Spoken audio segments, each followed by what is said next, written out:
Hello, good morning, good afternoon, and good evening. Kumusta na kayo dyan sa Pilipinas? So, nag-video lang ako kasi gusto kong i-share yung paggamit ko ng digital bank. Actually, hindi ko alam kung gumagamit na kayo or hindi pa ng digital bank. Pero kung gumagamit na kayo, okay lang. Ignore nyo lang tong video na to. Pero ako kasi, na-experience ko, I'm using Uno. And then, lately, I'm using the Maribank. Ang maganda kasi yung Maribank kasi unang-una, pag nag-open account ka ng Maribank, nagkakaroon ka agad ng welcome bonus. I-hold mo lang yung pera mo ng, let's say, first deposit mo, i-hold mo lang siya ng 3 days. Magkakaroon ka ng 15 pesos na welcome bonus. And then, kung let's say, ang ipinasok mong pera is 10,000, after 7 days mo siya naka-hold, magkakaroon ka naman ng 315 welcome bonus na coupon na pwede mo magamit sa Shopee Pay. So, by the way, kung wala ka pang Maribank account, ito yung referral code ko.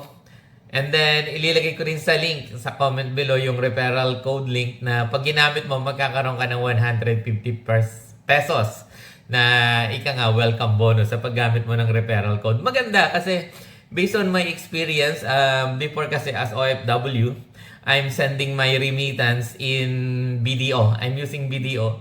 And then also the China Bank. So yung mga normal traditional bank, doon ako nagpapadala ng remittance since I was an OFW. Pero na-experience ko dito sa Maribank, tinaray ko siya and then dito na ako nag-send start last month, June.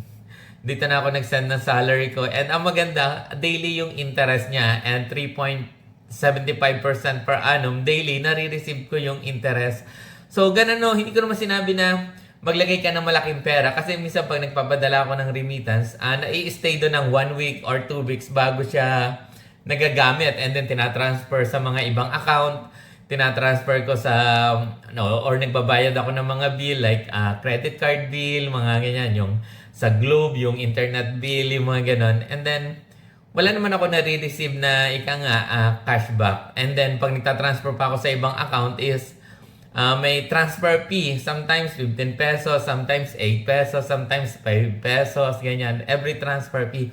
With Maribank, ang maganda kasi dito sa Maribank, meron kang 50 times na pwede kang mag-transfer in any bank in Philippines ng zero fee. O, di ba? Napakaganda. And ang maganda pa, last time nagbayad ako ng Metrobank credit card ko kasi may Metrobank credit card kami mag-asawa. And then, nagulat ako kasi binayad ko, ginamit ko yung Maribank, nagkaroon siya ng cashback na 5 pesos. And then, di ba, before, nagbabayad ako, wala naman ako nare-receive. Ngayon, meron siyang 5 pesos. So, yun, maganda yun. And good benefits yun. And then, pangalawa, nagbayad din ako ng Globe, yung internet bill. And then, ginamit ko yung, kasi pag may Maribank ka, pwede ka mag-request ng physical card or virtual card. Yung debit card. And then, ginamit ko yung pambayad. And then, naka-receive ako ng 10 pesos na cashback sa pagbabayad lang. And zero fee. So, yun. Best lang. And then, isa rin sa maganda yung sinasabi niya rito. Although, wala pa naman kasi akong physical card. Pero meron akong virtual card nasa phone. And then, sabi, pag ginamit mo siya na pang bayad, let's say, mag-charge ka ng gasoline or gas sa mga Petron or whatever na gasoline station, meron ka ma-receive na 3% cashback. So, excited na ako ma-receive yung physical card para yun yung gagamitin pag mag-charge ng gasolina. So, yun And by the way, kung wala ka pang Maribank account, andito yung link. Sayang, 150 pesos welcome bonus. And then, maganda kasi yung daily interest niya na 3.75. Makikita mo talaga.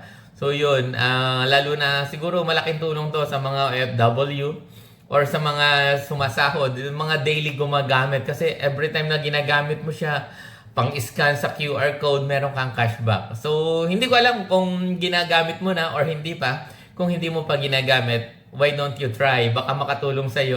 Nakakatuwa lang yung cashback. And ang maganda pa, hindi ka mag-aalala kasi accredited or certified or kwan siya ng BSP ng Bangko Sentral ng Pilipinas. So, naka-insured ang pera mo up to 1 million. So, yun And ulit ko, kung wala ka pang debit card or Maribank account, use my referral code para at least mag-enjoy ka din. And God bless, masaya lang ako, kaya sinishare ko. So, sana makatulong sa bawat isa. Thank you. Bye-bye.